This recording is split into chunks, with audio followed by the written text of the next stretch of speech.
तो चलिए आज हम लेके आए हैं आप सबों के लिए समास यानी हिंदी।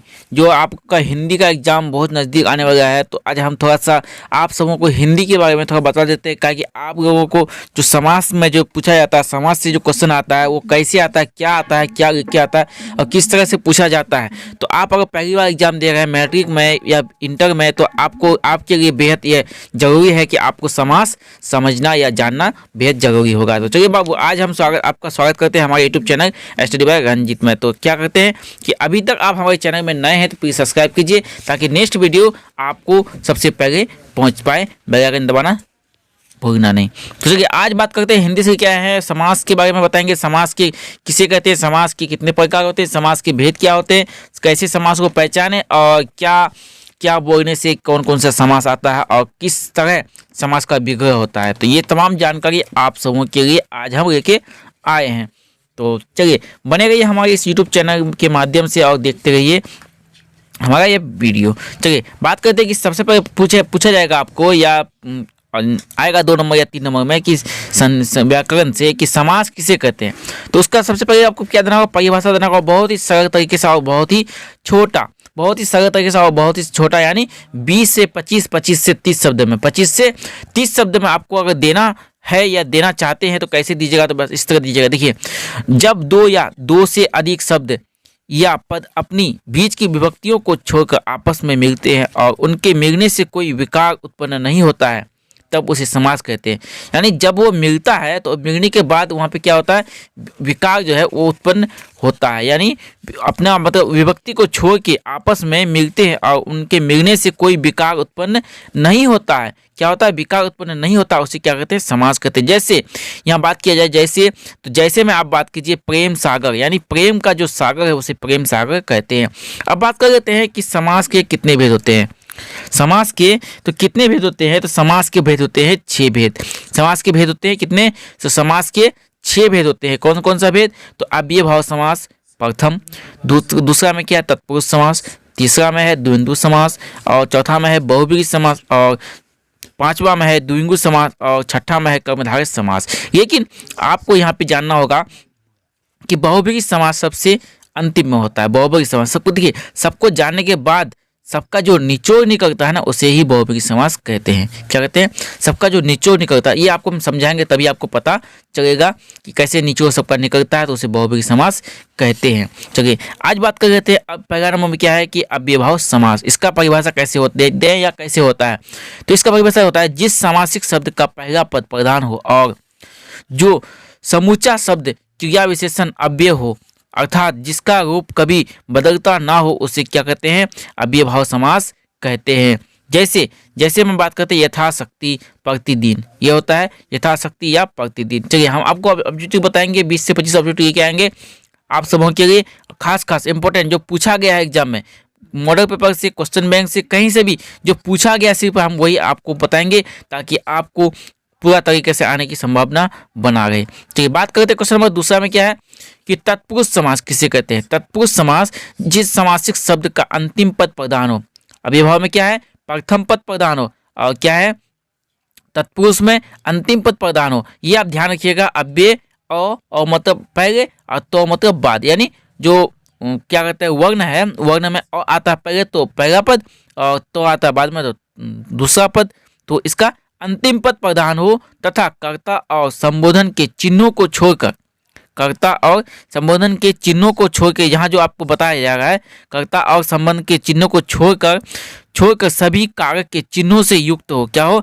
सभी कारक, यानी जो कारक के जो 8 भेद होते हैं, तो सभी कारक के चिन्हों से युक्त हो, यानी चिन्ह उसका हो। जैसे चीरी मार, देशभक्त, ये 2 ऑप्शन यहाँ पे 2 मतलब यानी एग्जाम्पल 2 दिया गया है। चलिए अब बात कर लेते हैं क्वेश्चन नंबर तीसरा में क्या कहता है, द्वंद्व समास जिसमें दोनों पद प्रधान हो और दोनों पदों के बीच और शब्द छिपा हो, उसे द्वंद्व समास कहते हैं। जैसे में बात किया जाए दाल भात, दाल और भात, दाल भात, क्या कहता है, द्वंद्व समास जिसमें दोनों पद प्रधान हो। और इसमें एक बात ये क्या है कि वो बीच में जो एक डंडा जो आता है, यही हो जाता है द्वंद्व समास। कैसे, तो ये इसका एक ट्रिक है, क्या है कि इसमें एक 2 है और एक फिर 2 है, यानी एक 2 यहाँ भी है, एक 2 यहाँ भी है, दोनों क्या है, सेम है। क्या है, दोनों सेम है। क्या सेम है, दोनों दो जो है इस तरह यहाँ भी एक द है, तो दोनों द जो समान है उसे ही द्वंद्व भाव समास कहते हैं, द्वंद्व समास कहते हैं। चलिए अब बात कर लेते हैं द्विगु समास। क्या कहते हैं? द्विगु समास में क्या कहता है कि जिसका पूर्व पद संख्यावाचक हो, ये गिनती से शुरू होता है। द्विगु समास जो है वो गिनती से शुरू होता है। जहां भी गिनती दिखे, त्रिभुज, चतुर्भुज, चौभुज, पंचभुज, एकभुज, दशानन, ये जहां भी गिनती दिखे आपको समझ जाइए ये क्या है? द्विंदु समास है। चलिए अब बात करते हैं कर्मधारय समास। कर्मधारय समास क्या कहता है? इनके दोनों पद में विशेषण विशेष का संबंध होता है, विशेषण और विशेष का संबंध होता है। इनका पहला पद प्राय विशेषण तथा दूसरा पद विशेष होता है। जैसे निगाम्बर, इसमें पहला पद क्या है? पहला जो विशेष और विशेषण कैसे पहचानेंगे? तो इसका क्या है? पहला पद जो है प्राय विशेषण होता है। क्या है? विशेषण। और तथा दूसरा पद जो है बर, निगाम्बर, अंबर जो है ये क्या होता है? विशेषण होता है, ये विशेष होता है। तो अंबर जो निगा होता है उसे निगाम्बर कहते हैं, अर्थात विष्णु भगवान। क्या होता है? अर्थात विष्णु भगवान। कृष्ण सर्प जो है वो कृष्ण पे जो सर्प जो है वो कृष्ण भगवान जो है वो सर्प पे जो डांस करता है इसे कृष्ण सर्प कहते हैं। चलिए समझ गए। अब बात करते हैं बहुव्रीहि समास। अंतिम में क्या है? बहुव्रीहि समास जो समासिक शब्द अपने अर्थ को छोड़कर किसी क्या है? जो समासिक पद अपने अर्थ को छोड़कर किसी विशेष अर्थ का बोध कराता हो उसे क्या कहते हैं? बहुव्रीहि समास कहते हैं। जैसे बात किया जाए क्या है? पीताम्बर, पीत है अंबर यानी कपड़ा, पीत है अंबर यानी कपड़ा, जिसका वह अर्थात विष्णु, यानी जिसका अर्थात होता है विष्णु भगवान। क्या होता है? तो बहुव्रीहि समास क्या है? सबका निचोड़ क्या है? जो समासिक पद अपने अर्थ को छोड़कर, यानी ये अपना घर में तो रहता है लेकिन अपना घर को छोड़ के किसी दूसरे का घर में घुस जाता है, या नहीं तो जबरदस्ती किसी दूसरे का घर में घुसा देता है, उसे ही बहुव्रीहि समास कहते हैं। एग्जाम्पल यहाँ पे देख लीजिए आप। पीताम्बर क्या है? पीताम्बर एक पीत है अंबर जिसका, यानी कपड़ा की बात किया जाए तो नहीं, कपड़ा नहीं, ये पीताम्बर कोई दूसरा पीताम्बर की बात किया जा रहा है, जिसका वह अर्थात होता है विष्णु भगवान। क्या होता है? विष्णु भगवान। चलिए अब बात कर रहे थे ऑब्जेक्टिव क्वेश्चन ये क्या है, कुछ 10 से 15 क्वेश्चन, तो उसमें हम आपको बताएंगे कि बने रहिए हमारे यूट्यूब चैनल तक। अभी तक हमारे चैनल को सब्सक्राइब नहीं किए आप तो सब्सक्राइब करना ना भूलें ताकि नेक्स्ट वीडियो सबसे पहले आप तक पहुँच पाए। चलिए अब बात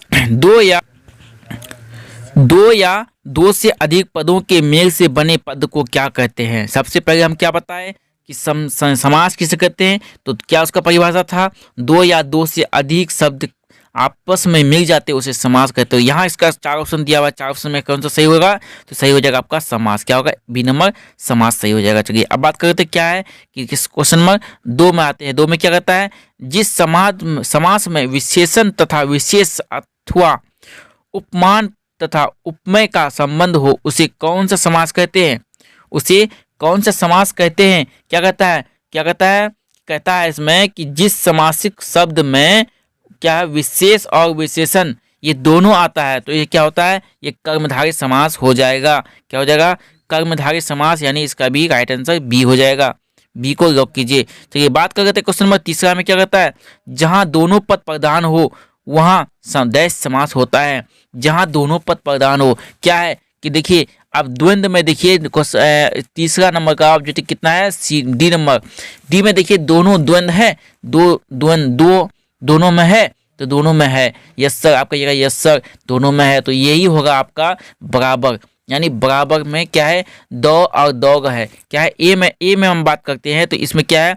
दो है और दूसरा में क्या है? गौ है, तो ये बराबर नहीं है। इसमें पहला में क्या कौ है, दूसरा में यो है, तो ये भी बराबर नहीं है। तो तोम है, फिर यहाँ पे एक 100 है, ये भी बराबर नहीं, लेकिन दोनों में यहाँ पे 2 है तो यही आपका बराबर है। यानी इस ट्रिक के माध्यम से आप द्वंद्व समास को याद रख सकते हैं, काहे कि बराबर का दर्जा दोनों को दिया गया है। जैसे इसका ऑप्शन ऑब्जेक्टिव लिया जाए तो माता पिता, सीताराम, राधे श्याम, और यानी ये सब आप बराबर, माता पिता, ये जो बराबर का जो बात आता है तो इसे ही द्वंद्व समास कहते हैं। तो ये क्वेश्चन में बात करते हैं चौथा में, जिस समास का पहला पद अथवा अव्यय होता है, जिस समास का प्रथम पद अव्यय होता है उसे डैश समास कहते हैं।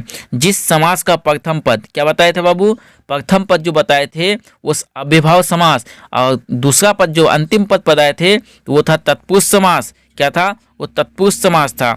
और यहाँ पे क्या है कि इसका अव्ययभाव समास प्रथम पद प्रधान होता है, तत्पुरुष समास का दूसरा पद प्रधान होता है, अंतिम पद, और द्वंद्व समास बराबर में होता है, और द्विगु समास गिनती से शुरू होता है। क्या होता है? गिनती से शुरू होता है। तो ये चारों को जान गए, तो इसका राइट आंसर हो जाएगा यहाँ पे ऑप्शन सी नंबर, अव्ययभाव समास। चलिए बात करते हैं क्वेश्चन नंबर 5 में, जिस समास का कोई पद प्रधान नहीं होता है तथा समस्त पद में किसी अन्य का बोध होता है वो कहलाता है। तो ये तत्पुरुष समास क्या कहलाता है?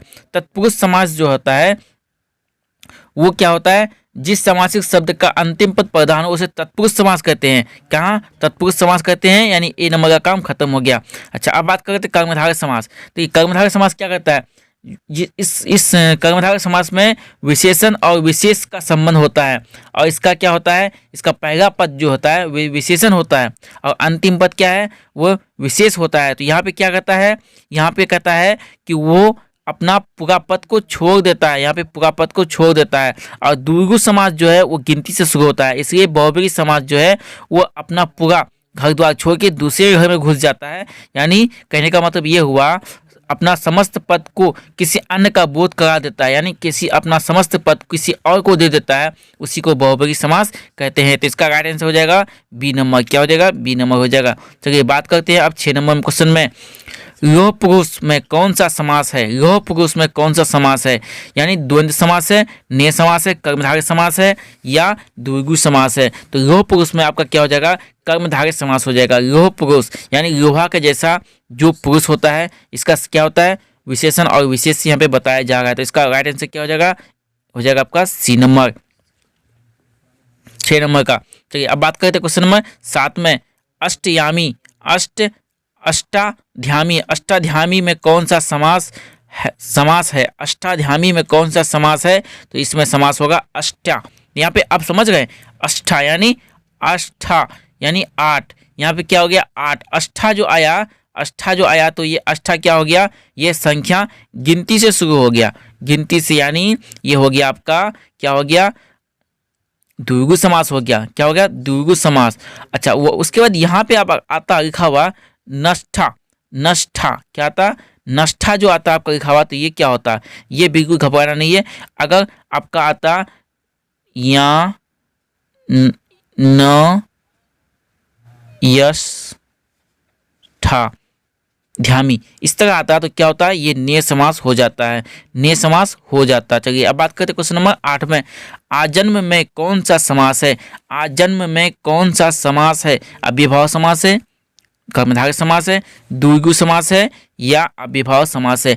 आजन्म, जिसका जन्म ना हुआ हो उसे आजन्म कहते हैं। जैसे में बात की जाए, जिसका जन्म ना हुआ हो तो उसको क्या कहते हैं? आजन्म कहते हैं। तो ये क्या होगा? इसका प्रथम पद प्रधान हो, तो जो आया ही नहीं है उसका जन्म हो गया तो आजन्म हुआ, इसलिए उसे अव्ययभाव समास कहते हैं। इसका प्रथम पद प्रधान है।